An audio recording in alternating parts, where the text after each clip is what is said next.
예, 괜찮아요. 앉으셔요. 스님 말씀 조금만 더 하시고요. 스님 뭐 하시던 말씀. 아, 다 된 거예요? 예, 예. 예. 거사님 아까 가신 거사님하고 이렇게 질문하시고 하시는 와중에 깨달으신 분들은 윤회 안 하신다고 그런 말씀 몇 번이나 강조하신 거죠. 그런 것 같은데요. 예. 제가 이제 절에서 보기에는 깨달으신 분들이 육도 윤회에서 완전 벗어나는 게 아니라 윤회를 하되 단지 거기에 끄달리지 않을 뿐이다. 이렇게 저는 여러 번 말씀을 들었거든요. 근데 그런 거는 어떻게? 그거는 제가 100% 답을 드릴 수 있어요. 네. 이건 진짜 100% 답을 드릴 수 있는데, 다시 태어나지 않으신 거예요? 예, 그러니까, 깨달았다, 아라한이 된다라고 하는 것이, 다시 태어나지 않는 상태를 성취하는 거, 윤회에서 벗어난 거, 그게 깨달은 분이에요. 이거는, 예를 들어서 있잖아요? 춘천에 있는 어떤, 진짜 좀, 그렇더라. 큰 절이더라고요. 수십만 명 얘기를 하고 그러던데, 그 절에는, 그 주지스님은 자기가 안한 존재의 화신이래나, 그러고, 또 그 제자 누구는 가섭 존재의 후손이고, 사리불 존재의 후손이고, 이렇다고 그런데요. 그래서 제가 딱 한마디만 물어보라 그랬어요.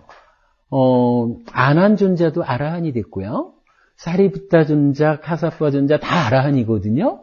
아라한은 누구냐 하면, 이제 탐진치, 우리 오늘 계속 얘기되는 요 탐진치를 완전히 소멸해가지고, 다시는 태어나지 않는 윤회에서 벗어난 아라한을 완성한 거.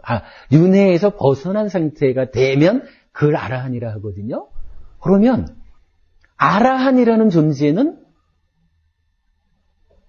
최소한 부처님에 의하면, 부처님을 기준하자 치면 아라한은 다시 태어날 수가 없어요. 다시 태어나는 존재라 그러면 아직 공부가 부족해서 아라한을 못 이룬 거예요. 근데 보살을 태어나를 원해서 오면은 보살로서 또 태어나서. 근데 이제 보살도 이렇게 봐야 됩니다. 한 가지로는 부처님이 그 보살이라고 하는 이야기를 부처님의 과거 말고는 당신의 과거 말고는 이런 중생 구제를 위해서 어찌하는 이런 보살이란 개념은 불교 안에 없다는 거, 니까야 안에는 없다는 것. 첫째가 그렇고요. 그 다음에 사실 보살, 중생 구제를 위한 보살행을 얘기하면서 그런단 말이죠. 중생 구제를 위해서 내가 공부의 수준은 올라갔지만 스스로 그 수다원에도 들지 않고 윤회를 하면서 보살행을 한다 그러거든요. 근데 이제 그 수다원이라는 수준이 어떤 수준이냐 하면 우리 사상팔배라고 말하는 성자의 가장 낮은 수준인데 이 수다원을 성취하면은 7번 안에는 아라한이 되게끔 이 공부가 올라 있는 상태예요. 그래서 이제 수다원 이후에 이제 일례자, 불환자를 거쳐서 아라한이 되는데 만약에 보살, 중생 구제를 하기 위해서 계속 태어나겠다라고 하는 이 보살이 부처님 가르침을 기준에 두자면 일단은 수다원을 못 가는 거예요. 왜냐하면 수다원이 되면은 7번 안에 윤회에서 벗어나야 되니까 못 태어나잖아요. 그럼 보살행을 못 하잖아요. 그러면 이 보살의 공부 수준이 어느 정도냐 하면 수다원에 미치지 못한 범부 중생이라. 아니 이거를요. 그거는 그쪽 얘기고 이렇게 말할 수도 있어요. 그런데 그쪽 얘기라고 하는 이 그쪽이 아무개 스님 얘기가 아니라 부처님 얘기거든. 우리가 이거 분명히 할 수 있는 거는 부처님이 살아서 45년 동안 말씀하신 게 니까야거든요. 부처님이 직접 말씀하신 이 가르침에서 부처님이 그거 아니다. 또는 수다원이 되면 7번 이내에 아라한이 될 만큼 그게 돼야 된다라는 구속이 아니라 이제 더 나쁜 세상에 떨어지지 않을 만큼 깨달음으로 가는 큰 흐름에 들었어. 이러는 거거든요. 수다원이 예류향, 예류자 이렇게 말하는 거거든요. 금강경에도 예류라는 얘기가 나오잖아요. 이제 그 깨달음으로 간 큰 흐름에 들은 사람이란 얘기거든요. 그렇게 보면 아무리 뭐 중생구제를 핑계로 그 자리에 안 간다라고 해도 그 보살은 수다원, 이 흐름에도 들지 못한 사람인 거야, 아직. 그 부처님 말씀을 기준하자면. 그거를 다른 기준을 내세워가지고, 화엄경이 어떻고, 법화경이 어떻고 해가면서, 성문, 연각, 그 위에 보살, 이렇게 말을 해도, 일단 부처님 말은 아니거든요. 그러면 만약에 어떤 한 가지를 선택해야 된다. 기준점을 잡아야 된다 그러면 저 같으면 내가 불교 신도인 한 부처님 가르침을 선택하겠어요. 그럼 부처님이 그렇지 않다라고 말씀하신 것을 쫓아갈 이유는 없지. 근데 이건 부처님 말씀으로는 그래요. 그리고 목이라는 거 있잖아요. 부처님이 대답하지 않는 거. 대답 안 하시죠. 예. 근데 그 질문을 듣고 참 저희들도 궁금한 것들을 질문을 했는데 예. 왜 그거에 대해서 대답을 안 하실까? 그 질문이 필요가 없다고 생각하셨습니까? 두 가지 측면이에요. 이 질문은 참 많은 분이 하셔요. 지난주에는 저녁 시간에 오신 분도 처음 오셔가지고는 그 질문을 하고 가셨는데, 한 가지는요, 도움되지 않는다 그래요. 그러니까, 무기의 내용이 보면은 이 세상에 끝이 있나요? 시간적으로, 공간적으로. 끝이 있나요? 끝이 없나요? 몸과 마음은 하나인가요? 다른가요? 부처님은 돌아가신 다음에도 존재하나요? 존재하지 않나요? 존재하는 것도 아니고, 존재하지 않는 것도 아니고, 존재하기도 하고, 존재하지 않기도 하고, 존재하지 않기도 하고, 존재하지 않기도 하고, 이렇게 이제 물어요. 부처님이 요점은 그거라. 이 세상이 끝이 있는지를 한 100년쯤 걸려가지고 가서 알았다고 한들 그게 그 사이에 네가 늙기나 하지. 도움되지 않는다는 거거든요. 그러면 왜 대답하지 않습니까? 도움되지 않기 때문에 대답하지 않는다. 그러면 도움되는 것은 무엇입니까? 이렇게 물어요. 그러면 부처님이 고진멸도 사성제 딱 대답하거든요. 고진멸도 사성제라는 것은 이 공부를 통해서 그대의 삶이 괴로움에서 괴로움의 소멸로 옮겨가는 것이다. 향상하는 것이다. 도움되는 것이니까 내가 설명하는 거고 그대들이 공부해야 되는 것이다. 그러나 무기라고 하는 그 10가지, 어떤 쪽에서 14가지를 말하기도 하지만 이 무기의 질문은 전혀 그대 삶에 도움되지 않는 건데 거기에 묶여가지고 낭비하지 마라. 요게 하나고, 또 한 가지는요, 우리가 이제 윤회의 시작점을 물으면 부처님이 이렇게 말을 해요. 중생들에게는 윤회의 시작은 드러나지 않는다. 무명에 덮이고 가래에 묶여가지고 윤회의 시작점은 드러나지 않는다. 이러거든요. 그러니까 우리가 12연기에서 계속 말하는 무명이라고 하는 요 상나가정 이런 거, 요 무명하고 가래, 요 두 가지를 원인으로 괴로움이 생기는데 이 두 가지가 덮고 묶고 이러다 보니까 내가 아까도 우리가 싼냐를 궁극의 싼냐까지를 배웠지만 이러한 그 오염을 갖고 있는 이 싼냐의 수준 상태에서는 그 윤회의 시작점이 드러나지 않는다. 그러니까 내가 얘기를 해줘도 이 이야기를 그대가 해량하지 못한다. 그러니까 헤아려 알지 못한다 이거예요. 헤아려 알지 못한다. 윤회에 대해서 그렇게 이제 설명을 하는데 요 14무기, 그러니까 10가지 무기의 질문에 대해서 사리푸타 존자가 대답하는 게 있어요. 부처님께서 그 대답하지 않는 것은 설명을 해줘도 그대가 무명에 덮이고 가래에 묶여서 해량되질 않습니다. 그러니까 아무리 가르쳐줘도 무명과 가래를 제거하지 않는 한 알아듣지 못하는 거니까 내가 말할 이유가 있는가? 그보다는 수행해서 결국은 사성제 그거죠. 무명과 가래를 제거함으로써 스스로 보아라. 이렇게 말하는 거거든요. 그러니까 이익되지 않기 때문에 설하지 않고 해량되지 않는 문제이기 때문에 설하지 않고 이 두 가지로 니까야에서는 대답을 해요. 그리고 저기 그 일체 유심교라는 거 있잖아요. 그게 그 범위가 그냥 그래서 막연하게 설명을 들을 땐 모든 것은 마음에 달려있다고 이렇게 배우는데 그게 저는 어떤 때는 그렇지 않은 일들도 참 많은 것 같이 생각이 되는데 예. 그게 어느 범위나 다 해당이 되는 말이에요. 아니, 저는 사실은 그 일체유심조, 화엄경에서 나올 거예요. 일체유심조에 대해서 좀 부정적인 이야기를 해요, 저는. 왜냐하면은, 우리가 이제 방금 세계관 얘기를 하면서, 그냥, 바깥 세상은 그냥 있을 뿐인데, 내가, 내 마음, 그러니까 내 안에 싼냐의 수준이 어느 만큼이냐라는 나의 수준에 의해서 욕계로도 색계로도 무색계로도 산다 그랬잖아요.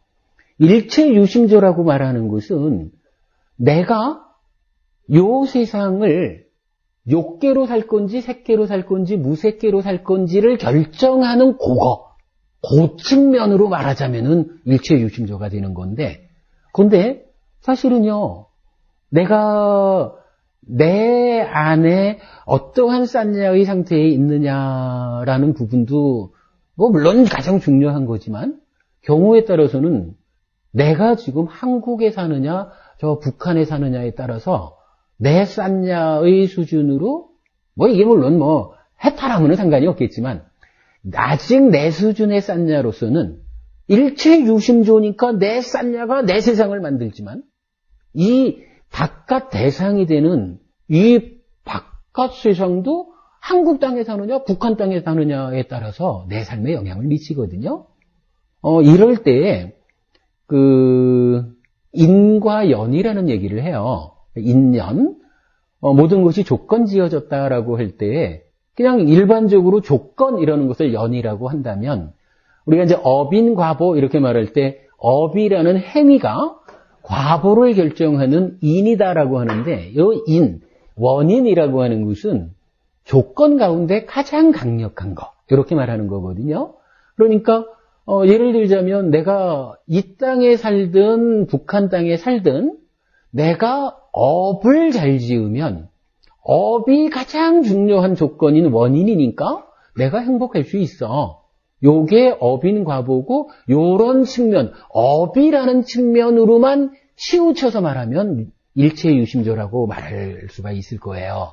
그런데 현실적으로 보면 내가 아무리 뭔가 말가 만으로 올바른 행위를 해도 남한 땅에서 살면서 하는 거하고 동일한 노력이 북한 땅에서 하는 거하고 나한테 오는 고락의 결과는 좀 달라질 거예요. 왜냐하면은 인과 연이 있을 때 인이 가장 중요한 거긴 하지만 연이라고 하는 것도 분명히 조건으로서 영향을 주거든요. 근데 제가 이제 사실은 지난번에 어떤 유명한 스님 강의하시는 데 갔다가 제가 이제 글을 하나 적어서 올렸어. 너무 원인에만 치우친 일체유심조로 중생들의 삶에 답변하신 것 같습니다. 기왕이면 원인이 되는 마음, 원인이 되는 업의 이야기가 가장 강조돼야 하지만 그래도 이 조건인 세상인 기왕이면은 따님이 계시면은 부잣집에 시집 보내는 게 네가 가서 뭔가 말가 만으로 잘 살아야 돼 해도 부잣집에 시집 가는 부잣집이라는 환경을 만들어주면 이 조건이 딸을 좀 더 행복하게 하고 딸이 똑같이 잘 살아도 부잣집에서 잘 살면 많이 보시하면서 공덕을 쌓으면서 잘 살 거 아니에요. 좋잖아. 근데 가난한 집에 가면은 열심히 뭔가 말가 만으로 잘 살아도 그 가운데서 열심히 보시할 수도 있지만 따지고 보면은 기왕이면은 많이 보시해서 많은 공덕을 짓는 게 더 낫지. 이런 것도 조건이거든요. 분명히 따님한테 일체유심조니까 가서 뭔가 말가 만으로 잘해야 돼. 요 부분만 100% 강조할 수는 없는 거라. 그게 99%를 하더라도 1% 정도는 그래도 네가 공부도 잘하고 행동도 바르게 하고 너에 대한 평가를 잘 올려가지고 기왕이면 너 좋은 집에 시집가는 것이 더 행복하다. 이것도 중요하잖아요. 우리 삶에서. 일체유심조가 이 부분을 간과했다라고 저는 봐요. 그래서 인과 연 두 가지를 다 봐야 될 거예요. 들을 때마다 너무 답답해가지고 드리면은 그냥 자기 대답을 안 해주시기 때문에. 우리 카페 보면은 참 저기 성함하고 이메일하고 좀 적어주셔요. 우리 공부하는 거 다 보내드리거든. 그리고 우리 카페에 보면은 요렇게 그 인과 연으로 해서 그동안 수업한 게 많이 있어요. 도움될 거예요. 찾아보시면. 이런 부분은 아무래도 그 니까야를 집중적으로 공부하는 사람이 많지 않다 보니까 그렇죠. 세계경전 공부하시는 분들이 없고요. 다 저희 처음 들어가면은 뭐 천수경부터 해가지고 저희 같은 경우는 지금 뭐 반야신경, 분간경 해서 지금 엊그저께부터 법고경을 들어갔는데 제가 우연한 기회에 아암경을 알게 됐거든요. 근데 아암경 이렇게 밤새 읽다 보니까 너무 차이가 막 확연하게 나가지고 굉장히 걸림돌이 좀 많이 됐어요. 근데 질문을 드리면 자꾸 분별심을 낸다고 막 그렇게 말씀드려서 질문 드릴 때도 마땅치 않고 이러다 보니까 이제 지난주에 이제 저한테 자주 질문 주시면 될 거고요. 어쨌든 니까야를 공부하는 사람 많지 않은 한 사람이 저니까 제가 이간 최대한 답변해 드릴 거고요. 지난주 질문하신 중에 그 분별 제가 카페에 다 정리해서 올렸는데 그 중에 보면은 제가 지난주에는 생각 못한 게 있더라고요. 부처님이 그러니까 부처님을 부르는 다른 이름 중에 하나가 분별설자야. 부처님이 자기 스스로를 말하는데 나는 분별한 후에 말하는 사람입니다. 이래가지고 위바자와딘 이래가지고 분별설자가 부처님의 다른 이름이에요. 분별해서 말하는 사람이야. 심지어는 이 테라와다 불교가 있잖아요. 테라와다 불교의 상자부를 나타내는 말 중에 하나가 또 위바자와딘이야. 그러니까 그대로 부처님이 분별설자라고 말하는 그 분별설자를 그대로 갖다가 테라와다 불교에서 그래서 테라와다 불교를 분별설부 이렇게도 표현을 해요. 그러니까 이 분별에서 말한다라고 하는 거 잘 받아들여야 돼요. 이게 이제 지혜 없이 그냥 막 욕심으로 이리저리 이런 거는 당연히 그렇죠. 무조건 분별심을 내려놓으라 이러시면 참 그건 자신 있게 말해도 돼요. 부처님이 다른 이름이 분별해서 말하는 사람이라면서요? 이렇게 하면 돼요. 우리 카페에 올려놨어. 분별심 질문 드린 거에 대한 답을 이제 같이 공부하는 덤들한테 했더니 너무 의외로 생각 많이 하더라고요. 아니, 그렇게 많아요? 글쎄, 누가, 아까 우리 수업 시작할 때는 안 켜져 있었는데, 제가 좀 이따 끄죠. 예. 쉬세요. 예, 이제 이제 저녁 시간 또 시작할 때가 됐습니다. 선생님, 내일 뵙겠네요? 예. 지난주 오늘 해서 굉장히 좀 어려운 주제를 했죠. 이게 사실, 특히 이 사식은, 사실은, 우리 좀 공부 많이 했다는 스님한테 이렇게 얘기하다가, 사식 얘기를, 그게 뭐요? 그래서 제가, 이 사식, 어서오세요. 예, 안녕하세요. 이 사식 얘기를 아예 요 경전 얘기를 적어 놓은 게, 네 가지로 올바른 교뇌를 말하는데 그 중에 두 번째가 이거라. 근데 이거를 다 빼놓고 간단 말이죠. 근데 이제 요게 이건 가장 큰 의미로는 우리가 아까 이제 제가 업이나 식이나 그런 면을 좀 설명하다가 이제 제대로 못 갔지만, 기본적으로 우리가 업이다, 식이다 하는 게 네 가지 음식의 범주 안에서 주로 표현을 하는 거라. 그러니까 업을 짓는다 그러면 무조건 안 좋은 것으로 보는 게 요 사식의 범주 안에서 업을 받아들이니까 근데 분명히 무탐무진 무치를 원인으로 하는 업이 있거든요. 경전에도 분명히 말을 하거든. 근데 이제 그 부분을 그러니까 해탈한 삶까지를 포함해서 말하자 이러면은 청정한 업이 있는 거고, 그냥 12연기 안에 윤회하는 우리 삶의 범주에서 말하자 이러면은 사실은 업이라는 것은 다 요만큼이라도 오염된, 무색계도 요만큼은 오염된 거잖아요. 이제 그런 측면으로 보는 거죠, 뭐. 그래서 이제 그런 이해를 하려면 요 음식이라는 개념을 이해해야 되거든요. 뭐 계속 또 반복하겠지. 들어가셔요? 네.